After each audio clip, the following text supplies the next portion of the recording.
Welcome to the Man Amongst Men podcast.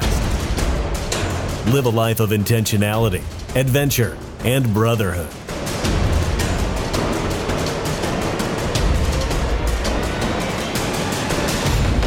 Take the inner journey and live out over your edge constantly. Here are your hosts, Dominick and Bryan. If you want a high point of leverage on how to radically increase the quality of every single one of your days, the morning routine is an essential place to start. Your morning routine will directly impact the quality of the next 16, 17, 18 waking hours that you have before you go to bed and then wake up and do it all over again. And as a high performance coach, I always ask very successful people what their morning routines are like. And the difference between the successful people who look like they're dying inside and the successful people who look like they've got that even intentional focus is the quality of their morning routine and also how they end the day. But this particular episode is about how you start your day. Because if you think about it this way, your morning routine is like the outfit that you're putting on in the morning that you have to wear for the rest of the day. Well, the people who are unintentional, who are waking up, getting out of bed, and jumping right into emails or jumping right into the chaos of their family. And then that begins a cascade effect of an entire day of just getting to the next meeting on time and reacting to whatever fire drill. You're going to wear that outfit for the rest of the day. And yes, you can be successful that way, but it doesn't feel very good. Rather, the people who have set up the morning to fuel themselves in a way that would allow them to get out the door and tackle the tasks of that day on a regular basis, these people are the ones who avoid drift. These are the ones who are productive, who are powerful, who have peace of mind, who are calling the shots of their day, and each day feels like it's under their command versus one day just bleeding into the next and waking up years later and saying, what the hell, where did the time go? So Bryan and I go very deep today in how you can structure a powerful morning routine for yourself, how to get started, how to develop it. We give you about 11 different ideas at the end of this podcast on how you can structure your morning routine. We dive into some of the most powerful and successful people in the world's morning routines, like Jeff Bezos and Ferriss and Stephen King, one of the most prolific writers of our time, and how they structure their mornings to have the most powerful day that follows. Enjoy.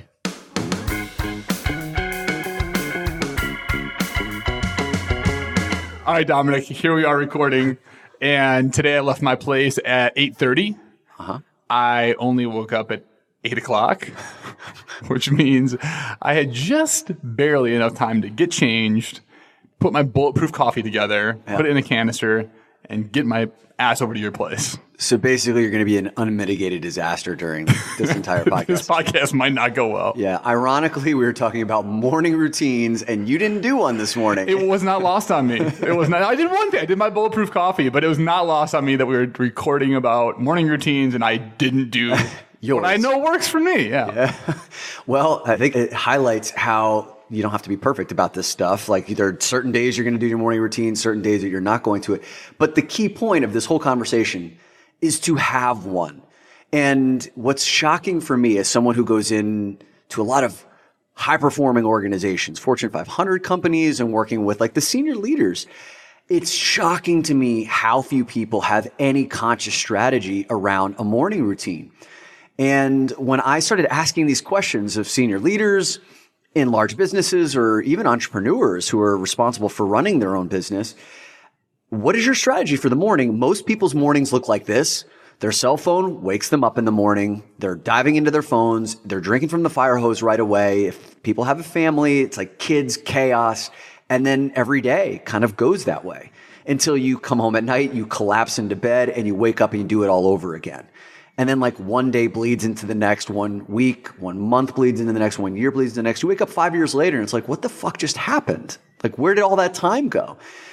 That's what ends up happening if we don't create those powerful morning routines that can set you up for the day. And important for the first thing, right? Not the third thing or the fourth thing. Maybe I take a coffee, maybe I go poop, whatever it may be. For me, it's when I'm intentional about the very first thing I do that wakes up, that sets the tone for the entire day. And we're going to get into some real specifics around what those are. The bottom line is this.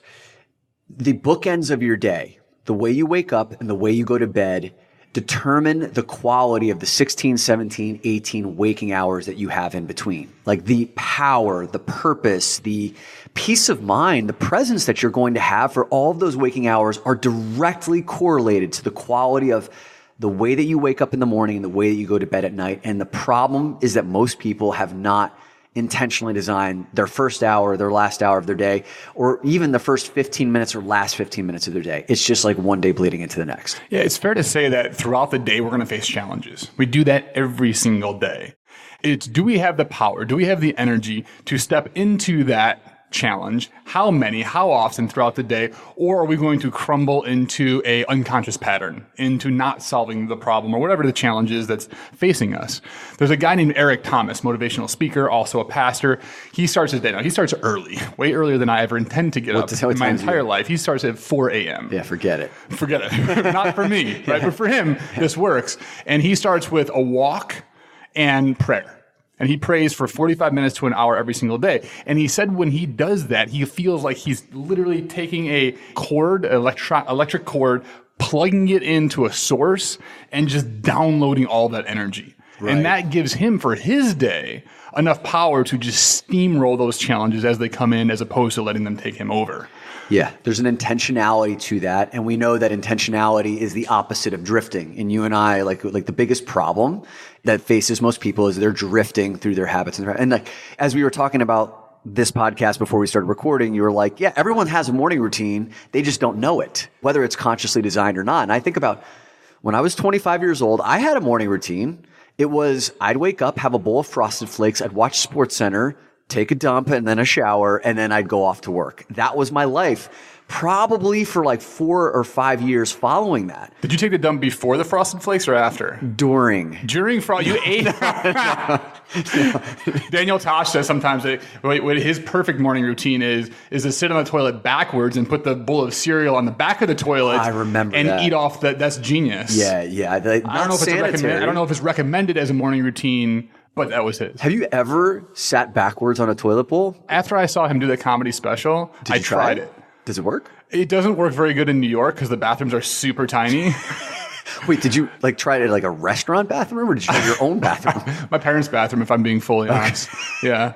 Okay. There's plenty of room in there. Okay. Well, if anyone wants to try that out and send us pictures, there we go. We'll post them and your career will be over.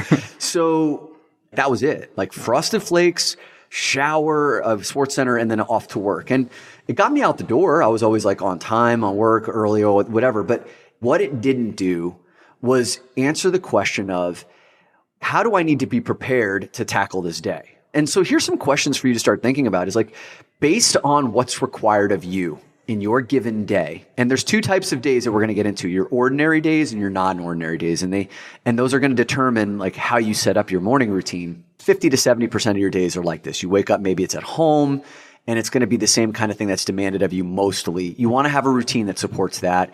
And then you have these non-ordinary days. Like for me, when I go and give a keynote speech and I'm on stage at 8 a.m. in the morning and I've got to hold the audience's attention, 250, 500 people, it requires something a little bit different, right? So you need some morning routines that can bend and flex to the non-ordinary days as well. But ask yourself this question. Is your morning routine structured right now in a way that actually creates the most amount of power that supports what's required of you? Or is it just for you to survive the morning and get out the door on time so you're not late? If I look at my past, whether this was in college or even when I was working in corporate, my morning was dictated by my day and unconsciously. So give you an example. If I woke up and I had a boner, maybe I start there. If I didn't have a boner, maybe I started somewhere else. Yeah. If I had a meeting at 9 a.m., getting up at 8:30 was okay, and that's all I really had to do. And so what you said earlier, like, struck with me was drinking from the fire hose. Wake up and go. Go. That was a morning routine. I would fit in a shower where I could. I would fit in brushing my teeth where I could. So I didn't have a time that I got up. I didn't have a particular order in which I did anything. It's just however the day approached me, I took it. When you get up in that state that you're talking about, because I've been there before too, it's just like, just get out the door, just get there on time. Like you end up in this frenetic energy, right? It's like this hurried energy. And that's setting the tone for the next 16, 17, 18 waking hours. And if you're curating that over years and decades, then that like seeps into the rest of your energy that you take into everything else. And that's why people are chronically busy. I'm chronically busy. It's always like, how are you doing? I'm busy. And it's just one day bleeds into the next. Words that come to me, Dominick, are like, it's just enough. It's just enough to survive. And then the whole day goes like, I'm just barely on time, or maybe just barely a little bit late. Totally. I'm barely getting over the finish line. One of the biggest things I've noticed since I implemented this morning routine, which I do most of the time, is it feels more abundant. It feels like I have more time. Totally. Even though I've done, quote, more in the beginning of the day. And that's the paradox, that like you will only experience that if you implement some of the stuff that we're going to talk about. And, you know, one of the things that I like to do is study the people who are the most successful in the world to find out like what their morning routines are like. And a couple of different examples.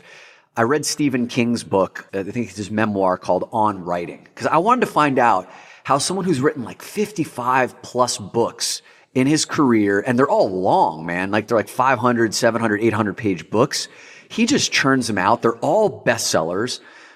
How does he set himself up to be that prolific of a writer? And one of the things that I learned in reading his book, it's like very simple. He wakes up, drinks his coffee, takes a shit, and then promptly sits down at 6 a.m. and writes until 2 p.m. every single day. And there's a quote that he has in his book that I love reading, and he talks about how like writers try and look for inspiration all the time and only will write when they're inspired. He says it's the opposite. He goes, no, your job is to make sure that the muse knows where you're going to be every day from 9 until noon or 7 until 3. Because if he does know, I assure you, he'll start showing up, chomping his cigar and making his magic. And that's what Stephen King has done. It's basically like he sits at his desk and eventually through like routine and through practice, the muse finds him, and that's why he's been as successful as he's been. So most of the people who are listening are not writers. They're not going to sit down and do one thing for 8 consecutive hours. But this is an extreme example of something that can be dialed back to something that's useful, which is what is the most important thing that you can do to start your morning off that puts you in the state of mind that will meet the demands of the day ahead for you. Dominick, how did you go about doing that? I mean, you worked in corporate for a long time. You've been doing your own thing for 4 or 5 years now, right? What was the evolution for you in getting to like from nothingness and Frosted Flakes to where you're at today? Yeah, so let's talk about where I am today. You know, where I am today, like it's an evolution because I have multiple steps in my morning routine that for someone who doesn't have one is like, I would have no time for that. Or someone who has kids is like, that's impossible for me. So I'm going to give you the current state, but we're going to dial it back into like how you would step into it, right? Like one step at a time. So where I'm at today, my morning is I wake up. First thing I do, I make my bed. We're going to talk about why that's important. And then I do a very short breath work exercise. It's this thing called Mukha Bhastrika. And come again? Mukha Bhastrika. God bless you. What that is I think Mukha means expel or liberate, and Bhastrika means with force. So it's like this deep expelling of the carbon dioxide in my body. You liberate with force in the morning? This is amazing. Yeah. Keep going. Through breath work and through others. Yeah. It's like these 3 deep exhales where I'm like literally coughing at the end of it and it releases the carbon dioxide. I get like an oxygen high. I'm awake. So that's the second thing I do. I then go to my refrigerator. I have lemon water. I chug a half a liter of lemon water, which gets the bowels moving, and I make my bulletproof coffee. Do you squeeze the lemons the morning of? No, it's all prepared the night. You prepare that before? I have fresh lemon squeezed, pour some water in these like mason jars, and it's like 5 days worth of stuff that I do it once, right? So I chug half a liter. Within a few minutes, I'm in the bathroom, like letting go of that. That's the other expel with force I think that you were referring to. There's 2 expel with forces. Okay, there's breath and there's poop. It's a theme of the morning. Wow. Okay. Listen, I can't shower and get my day going until that's done. Like if you shower and then you have to poop later, it ruins you got to start over, man. It ruins the whole thing. Yeah, I feel for people who have like a 10-15 morning dump because it's just like you're unclean walking around the rest of the day. People, bring baby wipes. So the coffee comes next. Now, these are all things that have kind of happened within the first 10 to 15 minutes. If you think about it, it doesn't take long to make my bed. The Mukha Bhastrika breath work, it takes 30 seconds. The lemon water, 90 seconds. My coffee's brewing while that's happening. And, you know, how are you, I was curious before we go further into this, how are you feeling at this point? Are you feeling like you're super awake? Are you feeling tired still? I'm awake. One of the things that I struggled with, and this is one of the reasons why I implemented a morning routine, years ago, I would be going to bed feeling like I was averaging 7 hours of sleep, but I would wake up and I was tired, and that grogginess would like carry forward with me until I had my coffee. And in some like I would be dysfunctional if I didn't have the coffee. Like I was this cloud hanging over my head. But even some days when I did have coffee, it wouldn't break me free from that cloudiness. That breath work in the morning immediately, along with where I was going with like the shower, with the cold shower, those two things without coffee wake me up immediately. It's like a total game changer. So the coffee for you at this point isn't a necessity to wake you up, but it's something else that adds to your routine. Totally. Yeah. Like it provides a different kind of stimuli. Like caffeine does something for my creativity. It like wakes up my synapses. Like I have some of my greatest ideas when I'm firing on it. Like in the morning, it's like where usually my best thinking and ideas come from, usually after a cup of coffee. And I have this book called, I forget what it's called, like The Ritual of Artists, and like Beethoven and Benjamin Franklin, and there's a number of others who all have coffee as like an essential element, as an essential primer to their best thinking. And it's the same way that it works for me. So that's why I don't have any intentions of giving up caffeine. Like it usually helps fuel my creativity. Okay. So far you wake up, you're doing expel with force breath work. Making my bed, breath Mukha work. Mukha Bhastrika. Mukha Bhastrika. I was close. Okay. Okay. So we're doing breath work. Then you do the lemon water. Yeah. It's already prepared. Then you do the bulletproof coffee, which if people don't know what that is, it's coffee with refined coconut oil and butter, right? Yeah. And ghee butter. Blended together. So you're doing that. And then now you're pooping? Yes, that's happened. So we left you on the toilet. What's next? Yeah, so that's like 15 minutes worth of stuff. Depending on the day, so I have a number of different things that I will interchange and plug and play with, and we're going to encourage you to do the same thing. What I'm doing now is a 20-minute meditation because it helps me to set my mind right. Like when I get into periods of my life where my mind is just hyperactive and like the monkey mind is going, I find that like I'm stressed out, I'm negative, I'm beating myself up internally, then I know I need to go back to 2 times of 20 minutes a day of meditation. For me, that's what works. For other people, it could be much less than that. Are you drinking the coffee before you meditate? Is it kind of you take a sip, then you meditate, then you finish the coffee? I will actually have a little bit of coffee before I meditate, and then I have like a thermos that I keep it in so it stays hot. And then I do not drink during the meditation. It's ready for me like when I'm finished. Okay. So some of the caffeine helps me get going. And then after that, depending on if I have any time left, I like to get everything done within 1 hour. I will allot myself 1 hour to do this. I will do a little bit of journaling. And the journaling is like 5 minutes worth of what are the biggest things that are going on in my life right now that like I'm building towards. What does that do for you? It keeps me connected on a regular basis to the most important things. Instead of the fire drills of the day getting in the way, like emails or a client call that pops up or something I have to respond to over the course of that day that can easily take me off track. That happens 5 days in a row. I could easily let the big thing in my life drop. Like if I'm planning on building a women's retreat, or if I'm planning on writing a book, or I want to do something for my health and fitness. If I'm not constantly connected to that every single morning, when the fire drills of the day come up, I could lose weeks or months or even years on those most important things. So it sounds like you're less distracted, which keeps you more focused on the important task at hand. Totally. Okay. So it's like really reconnecting with always what are the most important things that can easily get pushed aside by the urgency of the day. So for you, it's not enough to make a New Year's resolution and then that's it. Right. For you, it's a daily, once a day, maybe even twice a day practice. Correct. Okay. And it can be 2 to 3 minutes. Like for me, it's 5 minutes. And then where I finish up in this hour, so like the shower happens in the hour also. So I've fueled myself, I've done some breath work, I've meditated, I've scribed. And then I get into the shower, hot shower. But then the end of it, it's like one tantalizingly cold shower. Like at the absolute coldest the shower can go, I stand under there for a minute. Why do I do that? It wakes you. There's. It's because you're crazy. That's why, Dominick. It's because you're insane. Cold. I mean, I cower at I'm a the masochist. cold water. You're a masochist. That's why you do it. Yeah, I prefer the pain. It never gets easier, by the way. Like that first cold blast, like it just never. Like your body never doesn't get shocked. And you do this in the winter as well. It's not just a summertime thing. Totally, all year round. You will notice that the water is, especially like when the water's coming from a water tower here in New York City, it's noticeably colder.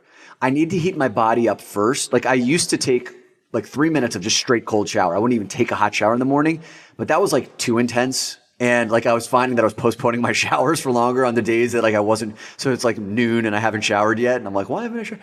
So I take a hot shower first, warm my body up.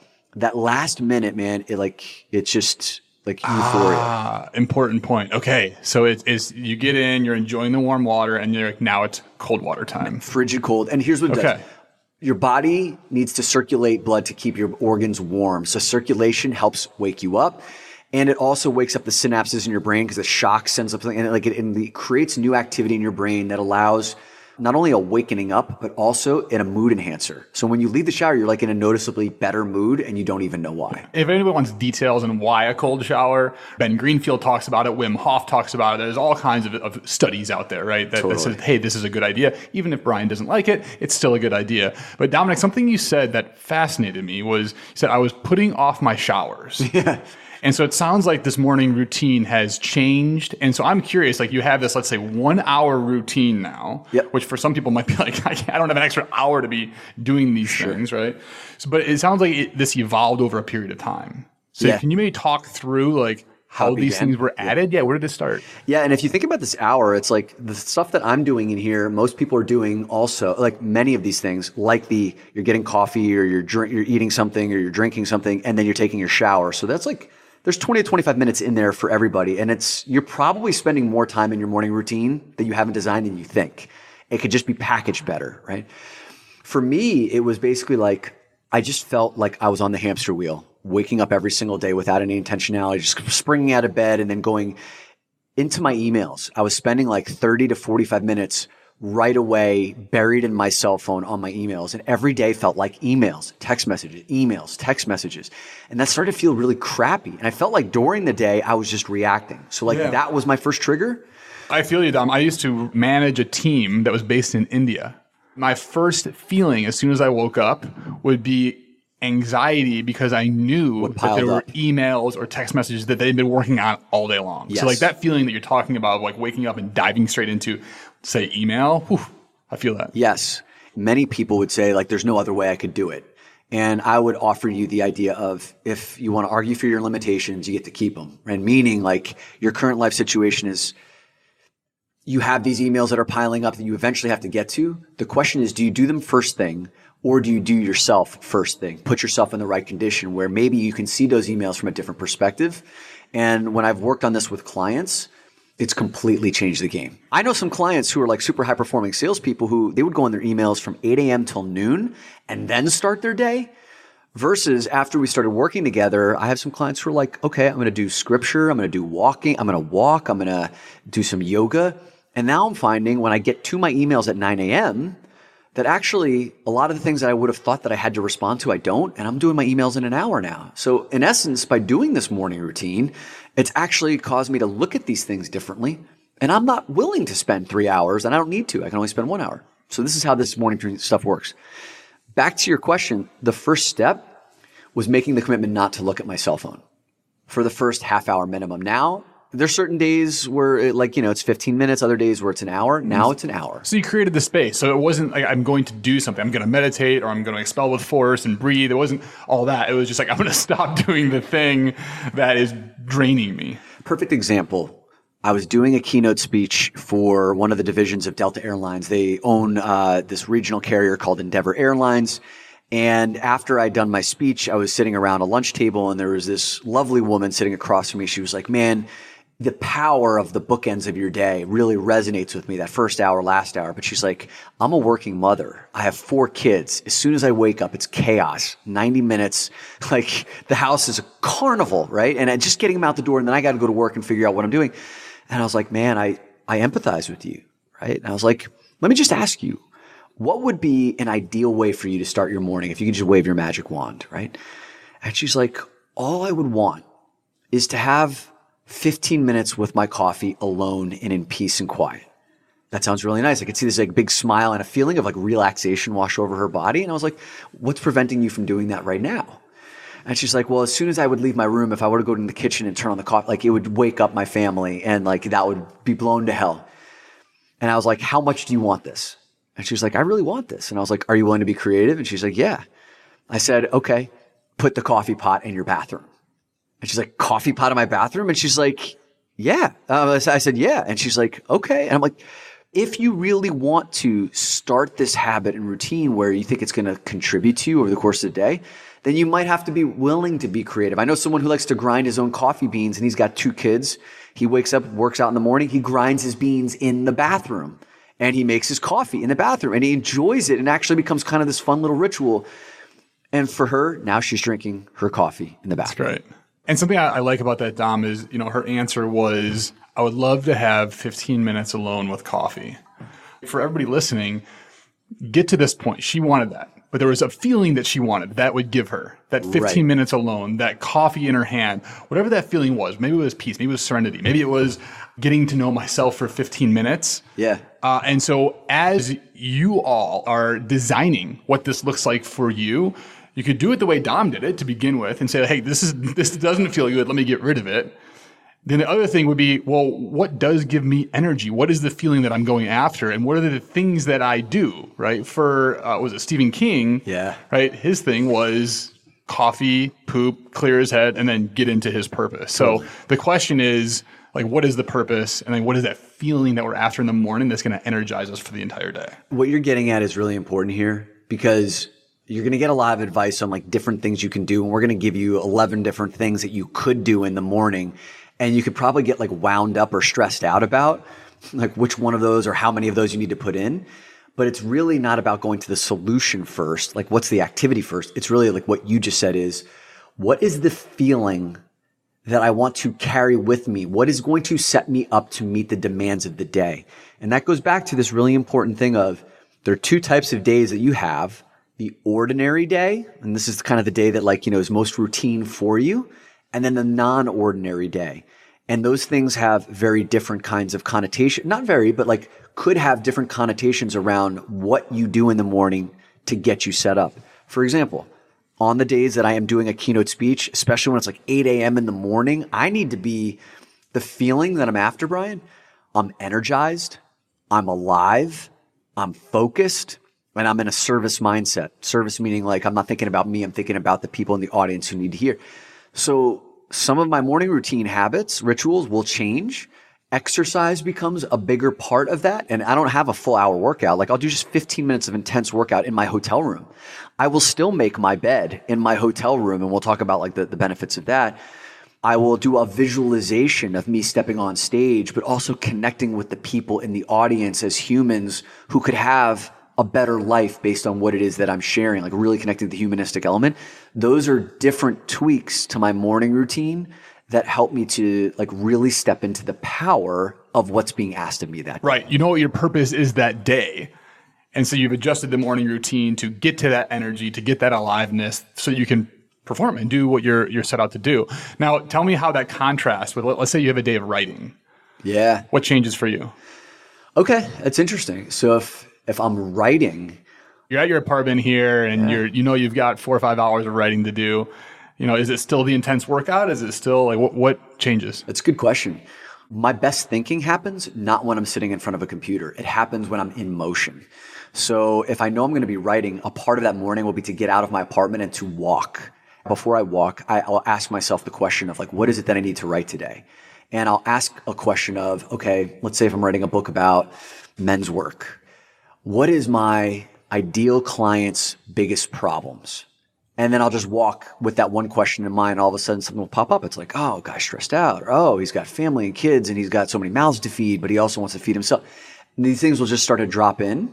And so I'll be priming my pump for sitting down. And then I got like the 3 to 5 things that I will be spending the next 4 to 5 hours writing 5,000 words on. I love that, man, because I'm the same way. If it's a very directed thing, right? Speaking on a stage or something like that, or even like a pitch or presentation, I understand that feeling of feeling alive and performing, which is a very different energy than like, let's say, sitting and writing. For me, when it comes to sitting and writing, it's more of an openness. Yeah. Right. So instead of a visualization, I'll do a meditation. And Yeah. I'll ask, just like what you do with your walking, I'll ask a question and let that come and flow through me, as opposed to me being like, I'm going to go get this. Yeah. And instead of doing the energy, I'll do some of the breath work and whatnot, but I don't do as much exercise at that point. more introspection. Yes. And so like for me, ordinary versus not ordinary, right? It is a different morning routine. So let's talk about the morning routine you typically employ, not this morning's morning routine where you woke up and basically ran out the door with your coffee. What is your morning routine on an ordinary day? Ordinary day, I wake up, and because you told me I could wake up within 30 seconds and feel good, I also expel with force. Yeah, you do the Mukha Bhastrika? Mukha Bhastrika. Yeah. I tell you what, that works. That's worth the 27 seconds it takes me to do it. Because after that, I'm like, oh, like I have no choice. I'm awake now. It's time to go. Maybe we should tell people exactly how to do it because we've mentioned it a number of times. How would you describe it? You put your hands on your knees. You get into a squat stance. Into a light squat stance, kind of an upright squat stance. Arms locked. Arms locked. At the elbows. Yeah. Breathe in through the nose. All the way in as much as you can, right? And then...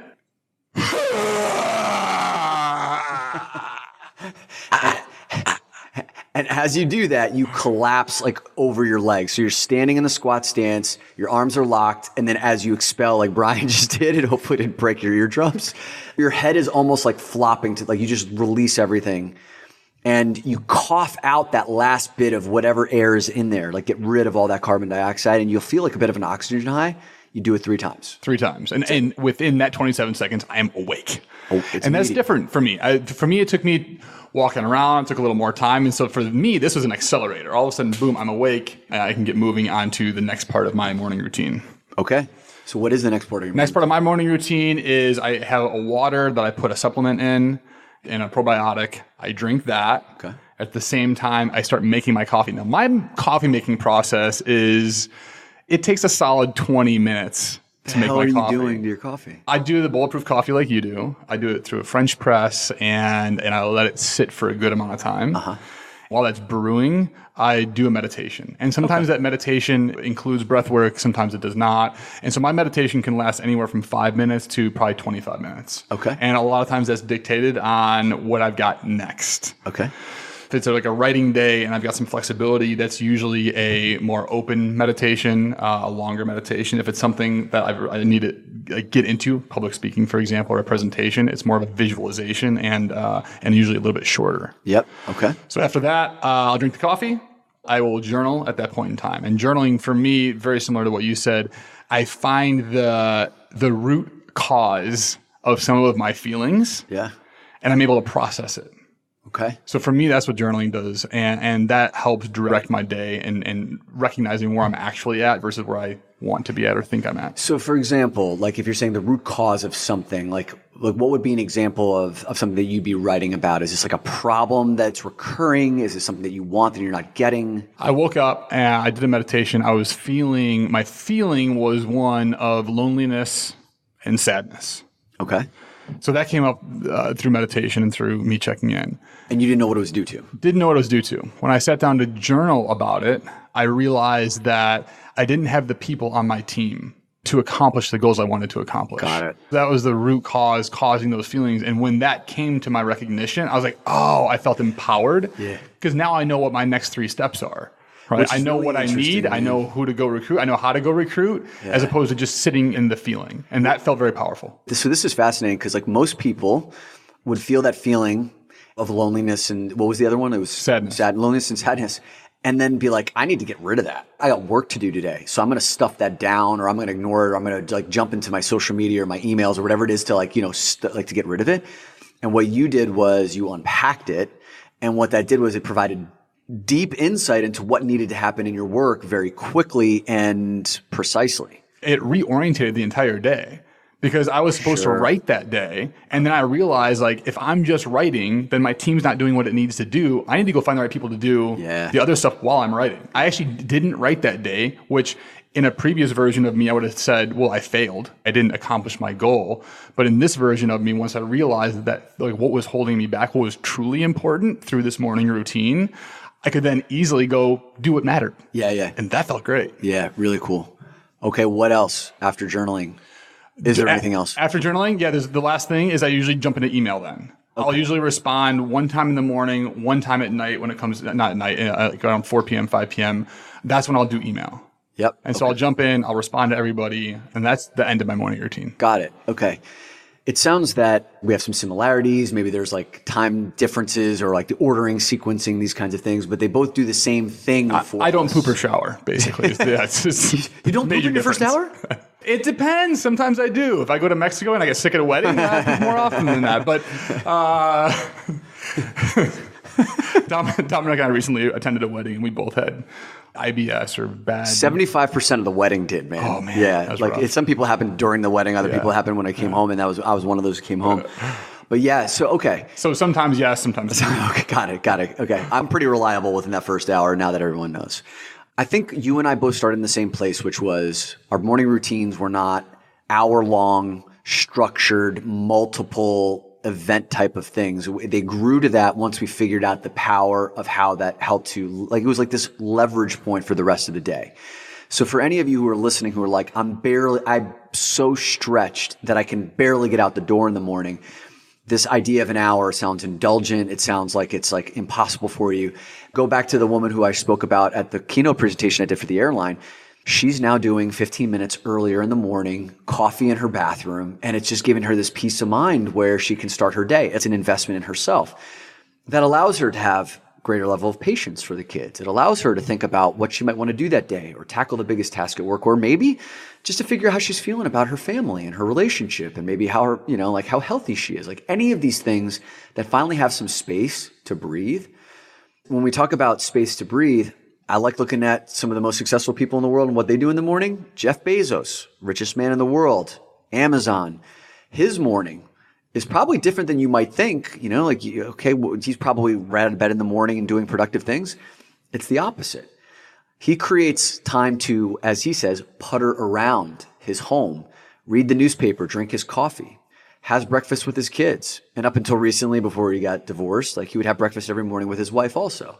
Doesn't schedule his first meeting before 10 a.m. This may not be feasible, obviously, for many people who don't call the shots at that level that he does in his life. But what we can do is glean the insight, which is he allows himself space for creative thinking. And if you don't know about Jeff Bezos, he doesn't deal with modern day problems with his business. He and all of his direct reports are living in the future, 3, 5, 10, 20 years into the future. They're not thinking about what's happening in the operations of today. He nor any of his direct reports. The only way that he has space to dream about the future is to create that in the morning first thing, where his best thinking. So that's what worked for him. That's where he found his energy, his vibe. Correct. Tim Ferriss. You and I are huge fans of Tim Ferriss. If you don't know who Tim Ferriss is, he's a multiple New York Times bestselling author. He's considered to be the world's greatest student. What we mean by that is he looks at the most successful people in the world, deconstructs their habits, and then learns how to do these things. So he became a Brazilian jiu-jitsu champion in 1 year of studying someone. I think he became a ballroom dancing champion in 6 months of going from zero dance work to becoming a champion because he learns how to deconstruct the best in the world. And he interviewed, I think, 100 people, most successful people in the world, and found out what their habits were. And he started developing a 5-step morning routine as a result of it. Here are the 5 quick ones. Number 1, he makes his bed. Number 2, he meditates. Number 3, he does push-ups. Number 4, he hydrates. And number 5, he journals. And we'll step into each one of those, shallow, but to give you some perspective on why. And here's the caveat.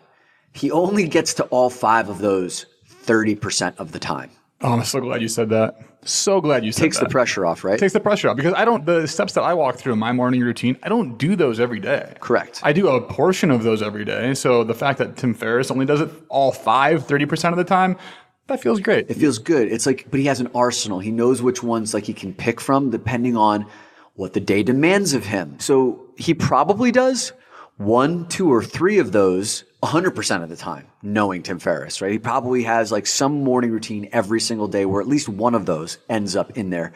But to get to all 5, it only happens 30% of the time. You don't need to do them all. Number 1, this idea of making your bed, he distilled down from studying the military and the habits of the most successful people. Why do military practices, every branch of the military, you make your bed first thing in the morning? It instills this getting something done first thing. It instills a discipline. You look at your bed, it's tightly made, and at the end of the night, after a long day of chaos and whatever, if everything else went wrong, but like that thing I got right, I did that, I can get into like a nicely tucked in bed because I did that for myself in the morning. It helps you go to bed with a certain level of accomplishment and comfort and control over your life. That last word, the control, Dominic, whether that was the story you were telling about the woman with the 4 kids that now does 15 minutes of coffee in her bathroom, right? Bezos puttering around, or even you to a certain extent, there's a level of control there. Yes. Of ownership of that morning as opposed to being dictated by the waves of life. So big, dude. Yeah. It's so big. And that's the thing that most people they come to me and they're like, I feel like I'm out of control of my life, or things are chaotic, or what, like everything is so busy. When things calm down, I'll figure. One of the things that we probably should have hit on earlier is the fact that like the morning routine establishes this sense of I've got command back. And this woman who's doing the 15 minutes of coffee in her bedroom in the morning, even if it's not in the kitchen where she would want it to be, she made that choice. She's back in command of those first 15 minutes of her day, and that feels empowering. And once that starts to happen, you look for other areas where maybe you don't have as much command as you would like, and you start to make these subtle tweaks. And that's what Tim Ferriss has done. Makes his bed, meditates, does push-ups to get the body flowing, like the energy going, and hydrates, like you and I have talked about that, and he journals for the reasons that we spoke about as well. And I think it's not lost on me that some of what he does is a lot of what you and I do, because I think I know for me, I picked up a few of those things from Tim Ferriss, and I practice some of them. Another important point here is there are some things even that Tim Ferriss has in that list that I tried. I tried to like insert it into my routine, and I was like, "No, that's just not for me." It doesn't work. Yeah. Yeah. And for me, there was a little bit of like, well, it's a routine. I have to keep doing it. It's got to be a habit. That didn't work. Yeah. Something that doesn't work for me is I don't make my bed every day. Oh, really? That's not, I will every once in a while, but it's like one of those things that like, if I have a little extra time, not a problem, but it's not the first thing I do. And it's usually the first thing to fall off. Interesting. And you do work from your room too. Oftentimes I do. Yeah. See, that would drive me crazy. And sometimes I will look at it and like, I'll be mid-email, like, I gotta go fix that. Yeah. I gotta take care of it. But that's something I don't do as typically.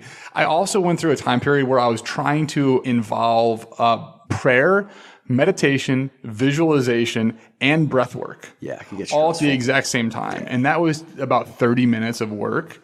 I ended up just not doing it. And so I said, okay, well, what's not working for me? And so I shrunk that down. That's why I give myself now the flexibility to say, hey, look, if it's a 5-minute thing where I'm just saying the purpose of my life is, and meditate on that for 5 minutes, or if I want to do some visualization, meditation, prayer, and I do have a little bit longer time period, that still feels good to me. Totally. Yeah. You can over-engineer this stuff and feel pressure, and then it becomes like another source of stress in your life. Right. This is supposed to be the opposite, right? This is supposed to feel like you're getting command back in. It's supposed to be setting you up for whatever the demands of the day are. Yeah. Right? And what I will say, Dom, is whether it's 5 minutes or 25 minutes, whatever it may be from a meditation standpoint, what I have found is now that I've been doing this for, let's call it 1.5 years, 2 years, and I get into that routine, I get into that habit, it's actually harder to break that habit, which I don't want to do anyways, and it is. Today, when I was coming to your place, I was making my bulletproof coffee, which I've been doing for 1.5 years. Now, I got it in my head recently that maybe I should replace, just for a little while, my tea, replace my coffee with tea. When I thought about doing that this morning, I was like, oh my God, I would actually have to think about this. Yeah. And as my arms were just moving and I wasn't even thinking, all of a sudden, boom, my coffee was made. Yeah. Right? Because it was in routine for me. Yeah. And so what I'm saying is a lot of this, if you're not doing a morning routine right now, sounds maybe a little bit heavy, something that you got to concentrate and do. That's true for the beginning of it. And then it becomes natural. Here's one way to get over that. Your morning routine starts the night before. Your morning routine starts the evening before. So for example, like if you want to exercise first thing in the morning, the night before, lay out your gym shoes and your gym clothes, and then you don't have to search for it. It's like it's right there at the foot of your bed. If you want to have your coffee first thing in the morning to eliminate some of the steps, I set it up the night before. Like I have my water ready to boil, I have my coffee poured. All I have to do is hit the button. It's ready to go.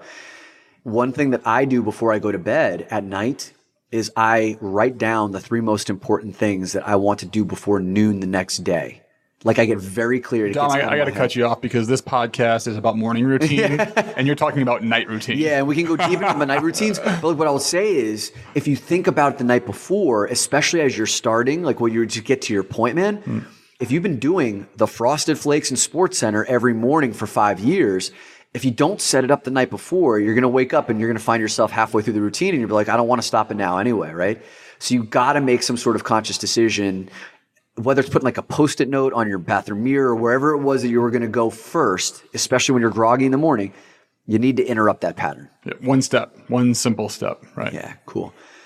So what do you think we kind of finish off with 11 quick ideas on ways in which that you can incorporate some intentionality into your morning routine? Yep. And before we jump into those 11 just ideas, that's all they are. Experiment with them, research them, try them out, see how it fits for you. And remember, like, what is the feeling that you want to take with you throughout the rest of the day, and do these things help?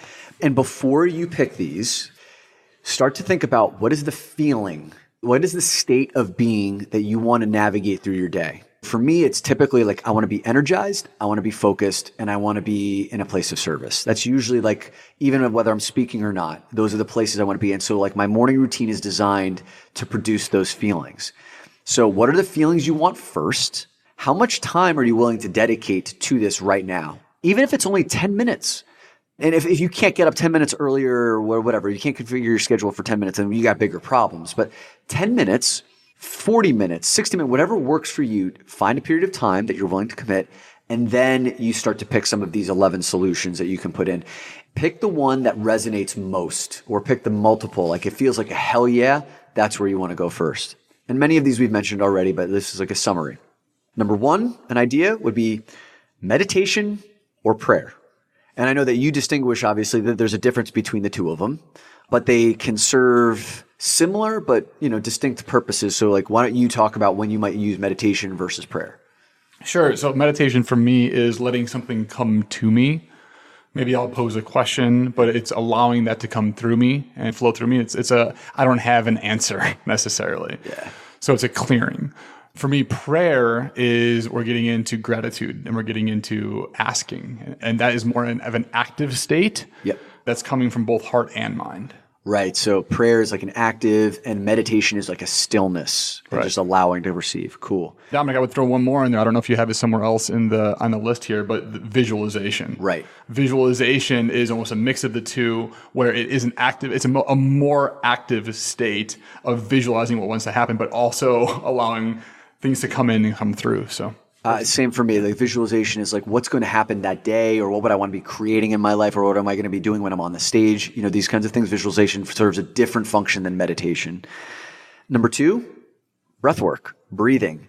This is something. Mucha basana. You'll never get this right. What is it? Mukha Bhastrika. Mukha Bhastrika. I think you've said it 7 different ways. All of them different. This word. All of them wrong. Okay. I think you and I would both have laughed at the idea of having a breathwork practice 2 years ago, because it's like breathing. What does that mean? I cannot tell you the stress relieving properties of breathwork, the oxygenation, like awake aliveness feelings that I get after doing breathwork, and it's so instant. Like the Mukha Bhastrika, 30 seconds and you're ready to go. I have now implemented like 3 or 4 more minutes of breathwork that helps me to expand my lung capacity, helps me to hold my breath longer. Which allows me to, throughout the course of the day, be much more aware of when my breaths are shallow, which means I'm stressed, and then how to like relax my nervous system. I would say if you're looking for return on investment, how much time you put into something to what you get out of it, start with breath work. It's so easy, fast, straightforward, and the impact is huge. Yeah, and just like go on YouTube, Google stuff, and like you'll find like your best way to start your breath work practice. Number 3, journaling. I use journaling to stay connected to the most important things on a daily basis so that I never stray too far from them. Bryan spoke about an example before about like, hey, I have a certain feeling that got kicked up, sadness, loneliness. Where's that coming from? Oh my gosh, I don't have the people on my team. Like the journaling was the place that allowed him to identify the source of those feelings, which then reoriented the entire day, but also the entire business. And many times, like we feel a feeling and then we stuff it down or distract ourselves when in essence, like it could be the thing that leads you to your next right action. Journaling is a great mechanism. Journaling is the one thing that I resisted the most. I told myself I didn't have the time to do that. Yeah. And then when I did it, I said, I don't have the time to not do this. Bingo. Yeah.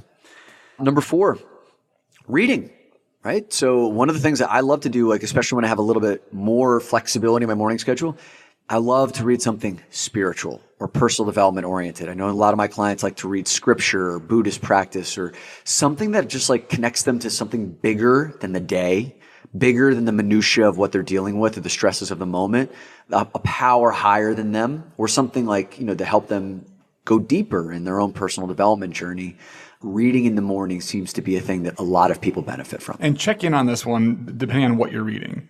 Is what you're reading giving you energy, or is it draining you of energy? So like reading, like in that respect, some people are just like, oh yeah, I read the news every morning. That becomes kind of an unconscious practice of, yeah, well, I do it because it makes me feel informed. Yeah, maybe. Like for some people, it may, if maybe that has like a direct correlation to your business. But oftentimes, it's just kind of like a habit you picked up. And now you're like reading all the negative things about the world. Like you have this negative disposition or you're fearful, whatever. Are you reading with intentionality, or is it something you just picked up? Number 5, bed making, right? This is something that we talked about. It can give you that sense of purpose, order, and control in your life. And that's why all the branches of the military do it. And this is something that takes 2 seconds. By the way, I'm maniacal about this. When I go to hotels, I make my own bed. Yeah, that's wild. I never make it as well as the housekeepers do. Yeah, do you think they're offended when they walk in? They're like, oh, this guy, bed maker here. Yeah, they probably are. And then they show me how it's done. Because when I come back, it's like tight. You know, it's like neat. And like my stuff is all out of order. It's a sloppy job. But if I'm doing work from the room, it's kind of nice. Like there's an order versus like pillows flopping everywhere. So we've all got room to improve, Dom. That works for me. Yeah. Number 6, hydrating, caffeinating, or fueling, or a combination. What you're putting into your body to get yourself going. Big one. Yeah, you do the lemon water. I do the lemon water, supplements, bulletproof coffee. Some people like to have a healthy breakfast. You and I are fasting. So, number 7, the cold shower. Benefits. Are you doing cold showers? I was doing cold showers in the summer. But my place, I live in a loft in Brooklyn. It gets pretty cold. Soft. And so that's my excuse that I'm resting everything on.